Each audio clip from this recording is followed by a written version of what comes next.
I think that if a kid is really convinced that that is what they want to do, you should let them go out and fulfill their dreams. The hardest part was trying to convince my parents that I could leave school without getting the qualifications and do what I wanted to do. What were they afraid of?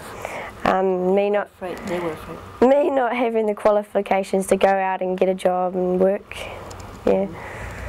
So when they said to you, no, you can't go out, what did you think in your head? How did you set about to convince them? Well, I just kept asking them, and then I told them about Telford, and they were more convinced that I could go do that because I had convinced them that was the only thing I wanted to do, and I kept with it. Well, I applied to get a Dairy NZ scholarship, and I just got interviewed and then told whether I received it or not. I was born and bred on a dairy farm. I enjoy dairy farming because I am an outside person. I enjoy being outside doing this rather than being stuck in a classroom. I like working with dairy cows, especially Jerseys, because they are quiet and easy to work with. The calves are really cute.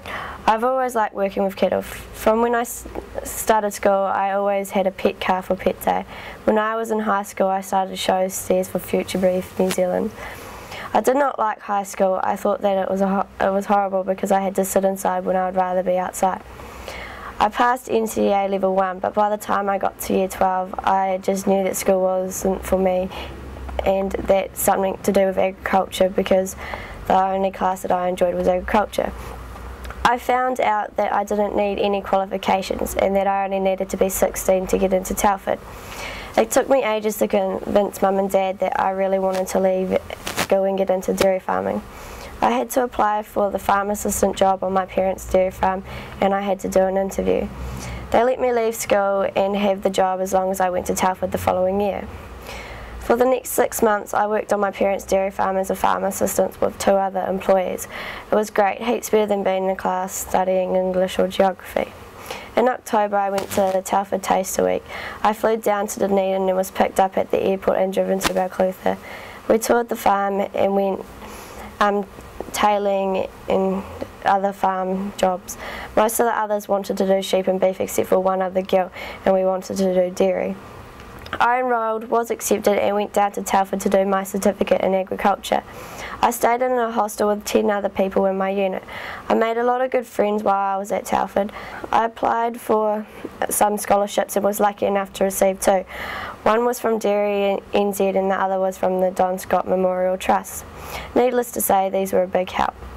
At Telford we were in class or the workshop for 2 weeks, and then the next week we were out on a dairy farm doing work experience. The farmers that took us had to mark our work, things such as turning up on time, working with others, and of course our work.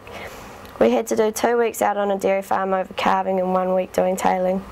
My year at Telford was hard but enjoyable. At the end of the year was graduation. I won the Dairy Cup for Knowledge of Livestock, which came with $1,000.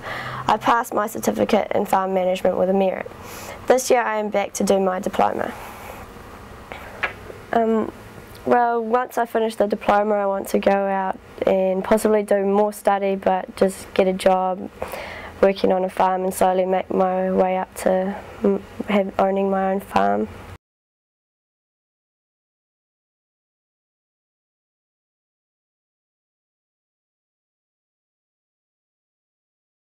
I'm Emma McGinty's mother, and I would like to tell you about our experience with our daughter when she was in 6th form, or even actually when she's in 5th form it started, how we didn't listen to her, and as parents we were really worried about her future. She wanted to leave school to do dairy farming, and we were dairy farmers. We believed that was just a reason for her to leave school, so we were saying to her, you've got to stay, you've got to get your qualifications, as we believed that if she didn't, she would be a failure. And Emma had to convince us, and it took a lot of convincing of her, you know, she was so determined that that is what she really, really wanted to do, it's what she believed in, it's what she enjoyed doing. It was her life, her passion to be a dairy farmer. And she convinced us that's what she wanted to do.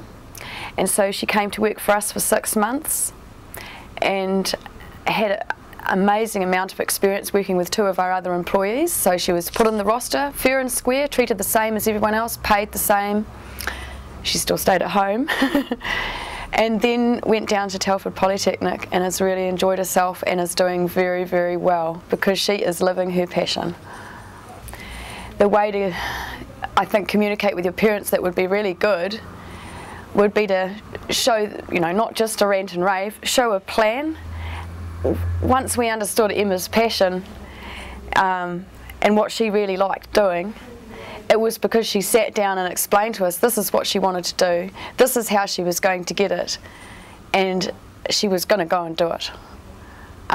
So go for it that way. It's not going to happen from just ranting and raving and then just leaving or running away. You've definitely prove your point and show how you feel, explain how you feel. Of course, you know, when leaving, Emma could have left school and stayed at a dairy farming job. There are so many opportunities of further training down the track. It doesn't have to be Telford, it doesn't have to be Taratahi, it doesn't have to be a Polytech. There are so many different ways you can get your education, and working on farm or going full-time somewhere else. But there are always opportunities for learning, and you should take them. Take everything that's offered. There's so much in the dairy industry. We've got a fantastic dairy industry community out there. Take every opportunity you can.